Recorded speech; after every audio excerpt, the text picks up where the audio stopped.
Outra coisa também é o lance de... Uma coisa que me incomoda muito são esses termos que são criados hoje em dia de lugar de fala, apropriação cultural, essas coisas de limitar o debate logo, de você matar logo de cara, assim, de você não poder nem emitir opinião porque você não tá dentro dele. Existe alguma...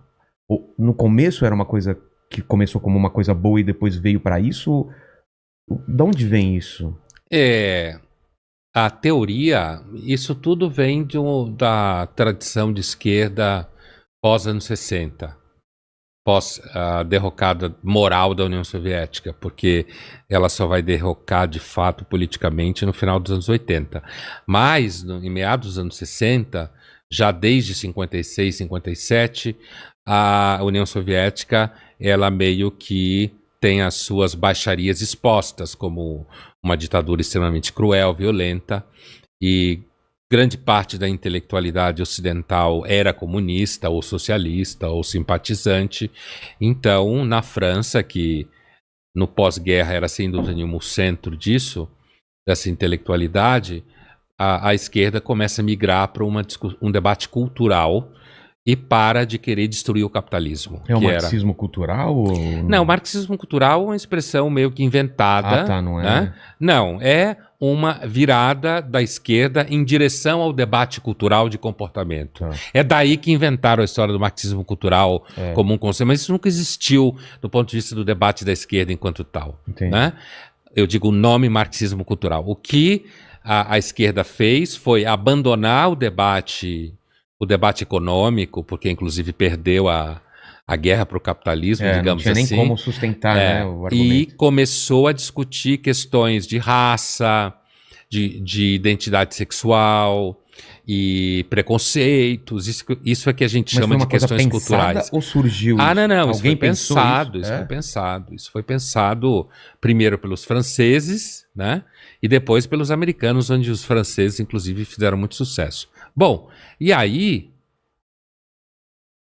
surge, aí falando do que você disse especificamente, essa coisa do lugar de fala é uma teoria chamada de interseccionalidade, que é uma teoria que diz que existem vários níveis de opressão, porque o que a esquerda cultural fez foi deslocar o debate da opressão de classe econômica para o debate da opressão política enquanto tal. Então, brancos oprimem negros, homens oprimem mulheres, heterossexuais oprimem homossexuais, certo? Então, você faz uma teoria segundo a qual existem vários graus de opressão e vários grupos oprimidos. E aí, quando você produz uma intersecção entre grupos de oprimidos, então essa pessoa tem lugar de fala. Imagine, por exemplo, um negro gay. Então ele tem lugar de fala como negro e como gay, porque são dois grupos oprimidos. Mulher lésbica, ela tem lugar de fala como mulher oprimida pelo homem e lésbica oprimida pela heteronormatividade, como eles falam. Então, nessa teoria, quem não tem nenhum lugar de fala, porque é só opressor, é homem branco heterossexual. Se você é uma mulher branca heterossexual, você tem lugar de fala como mulher, mas não como branca nem como heterossexual. Entendeu a lógica? Entendi. Então, quando se fala você não tem lugar de fala, significa, olha, se você é homem, heterossexual e branco, cala a boca, porque tudo que você fala é opressão. Quando você respira é opressão. Então essa é a teoria do lugar de fala, que é uma teoria que é fácil de compreendê-la do ponto de vista da história e tal, mas na prática ela se transforma na universidade em formas de censura, de você não poder... É um limitador do debate. Um limitador, claro, mas debate é um fetiche. Na universidade não existe debate. Não existe? Fetiche, não. Mas por quê? Porque o que está em jogo é você garantir financiamento para sua pesquisa, aluno, sustentabilidade política dentro da instituição. Então, a ideia do debate pode acontecer numa sala de aula. Pode acontecer numa sala de aula, você ali discutindo com os alunos e tal. E aí pode acontecer. Mas debate entre pares, entre colegas, não. Só se eles estiverem se odiando e estejam estejam querendo usar o debate para acabar com o outro. Ah, tá. O debate acontece mais facilmente na mídia do que na universidade. Entendi. Porque a mídia é mais ampla, tem mais emprego, tem mais dinheiro, apesar que também é uma miséria do ponto de vista de salário. Mas assim, você tem mais opções. Então, e tem também uma coisa de que o mercado, você pode agradar esse grupo, agradar o outro. A universidade, a ideia de debate na universidade é um fetiche. É coisa para inglês ver. E não é necessariamente só no Brasil, não, tá? Isso acontece em Isso todo não é lugar. só no Brasil, não. Agora, a apropriação cultural, ela, que também está dentro do mesmo guarda-chuva de teorias, é a mesma teoria, o né? princípio é o seguinte: se você é branco e você usa um acessório afro, negro, você não pode, porque como você é opressor, e quando você usa um acessório, algum símbolo, algo que seja da cultura afro, você está se apropriando culturalmente de um elemento que é de uma cultura que já é expropriada. Foi escrava, explorada no capitalismo. Mesma coisa com relação a índio. Por exemplo, você é branco e se você usa uma roupa de índio no carnaval, como alguns anos aconteceu com alguma artista famosa, que eu não lembro mais, é verdade, ela que saiu se vestiu de índia, caíram de pau em cima dela. Alessandra Negrini. Então, caiu de pau em cima dela. É o mesmo tipo de lógica. Agora, se você vem de uma cultura oprimida e você usa um elemento de cultura opressora, aí não é uma apropriação cultural. É por isso que tem gente que fala, por exemplo, então eu não posso usar, sei lá, um cabelo rastafari, porque é de cultura afro-jamaicana e tal. Então os negros não deveriam poder tomar vacina, porque foi inventada por brancos. Mas segundo a teoria, a apropriação cultural só funciona na direção do opressor, de cima para baixo, exatamente. Ela só funciona nesse sentido.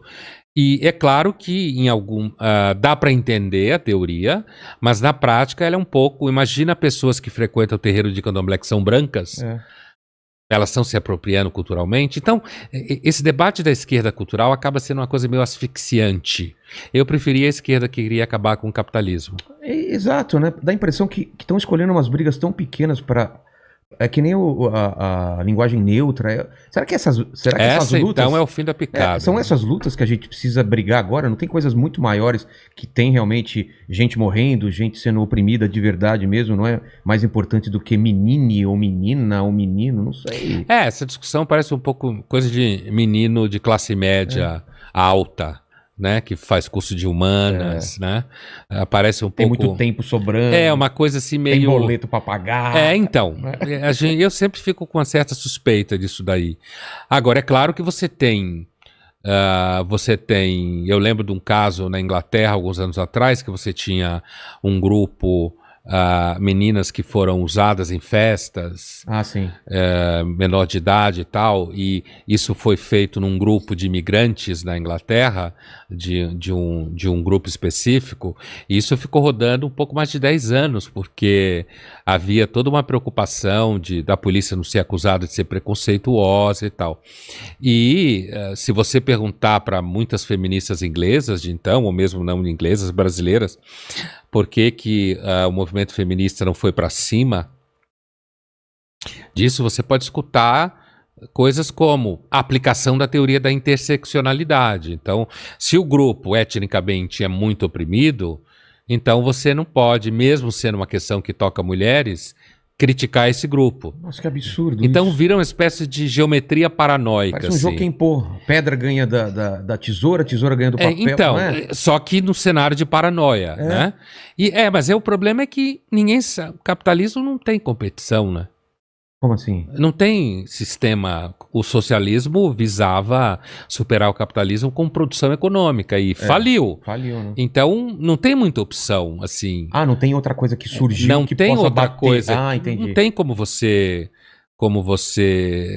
superar o sistema capitalista de produção de mercadorias e então acaba virando essa coisa. Então a decisão foi democratizar a democracia, acabar com opressões que não são da ordem do capital, como se fala, opressão que é da ordem cultural, ou da ordem de comportamento, opressão da ordem racial, e tudo se mistura, porque tudo bem, você combater o racismo, tá valendo.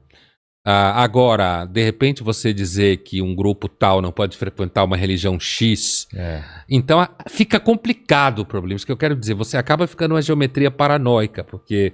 A palavra é essa mesmo, é paranoico. Você tem que ficar montando, isso eu posso falar, isso eu não posso falar. Então você vai... isso já está contaminado na nossa linguagem, com as redes sociais ficou pior, quer dizer, se eu vou falar alguma coisa, eu tenho que pensar 1000 vezes a palavra que eu vou usar para que isso não seja interpretado de uma forma tal. Então você acaba evitando determinados debates, porque inclusive enche o saco. Assuntos. É isso aí, porque enche o saco. Eu, como comediante, tem gente que fala que eu não posso nem falar de alguns assuntos. Como se tivesse algum assunto que não pode ser falado, entendeu? Acho tão estranho isso. Mas é isso mesmo. Principalmente se você é homem, branco, heterossexual. E para você deve sentir isso a cada vídeo que você faz, porque são vídeos amplos, falando de feminismo, de outras coisas, que é como você falar por um ginecologista que ele não sabe nada do corpo da mulher. Não, quem é você para falar do corpo da mulher? Fala, eu trabalho com isso, entendeu? Então, um pensador... Ou eu gosto disso. Ou eu gosto disso, mas no seu caso, eu penso sobre isso, quero falar o que eu penso. Não sei se eu tô certo ou errado, mas eu quero trazer pro debate. E parece que nem isso pode, entendeu?